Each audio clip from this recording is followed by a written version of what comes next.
RG Kar medical college হাসপাতালে তরুণ চিকিৎসককে নির্যাতন ও খুনের ঘটনা নিয়ে যখন রাজ্য তোলপাড়, তখন সক্রিয়তা বাড়ালেন রাজ্যপাল সংঘাতের মাঝে তিনি নিজের উদ্যোগে চালু করছেন মোবাইল কন্ট্রোল রুম।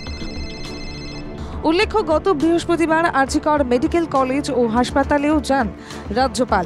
তিনি আন্দোলনরত পড়ুয়াদের সঙ্গে কথা বলেন। এরপর সাংবিধানিক প্রধান জানান, আন্দোলনকারীরা সুবিচারের দাবি চাইছেন, তিনি পাশে থাকতে চান।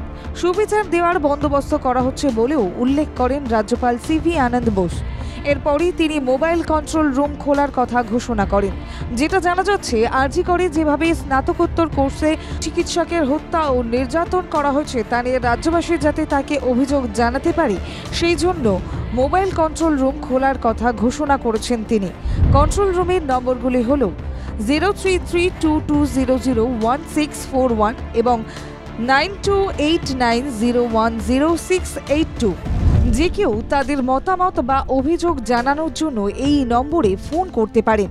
সেই উদ্যোগের অঙ্গ হিসেবে রাজভবনের তরফে প্রথম এই নম্বরটি দেওয়া হয়েছে নির্যাতিতা চিকিৎসকের বাবাকে।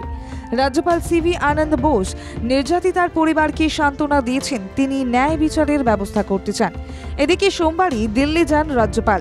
ঠিক কী কারণে তার এই সফর রাজভবন থেকে তা স্পষ্ট করা হয়নি। এই সফরের মাঝেই মঙ্গলবার সকালে উপরাষ্ট্রপতি জগদীপ ধনখড়ের সঙ্গে সাক্ষাতের পর রাষ্ট্রপতি দ্রৌপদী মুর্মুর সঙ্গে সাক্ষাৎ করেন তিনি। প্রাথমিক অনুমান, বাংলার বর্তমান পরিস্থিতি এবং আরজিকরের ঘটনা নিয়ে রাষ্ট্রপতিকে রিপোর্ট দিয়েছেন রাজ্যপাল। ব্যুরো রিপোর্ট, বাংলা জাগো।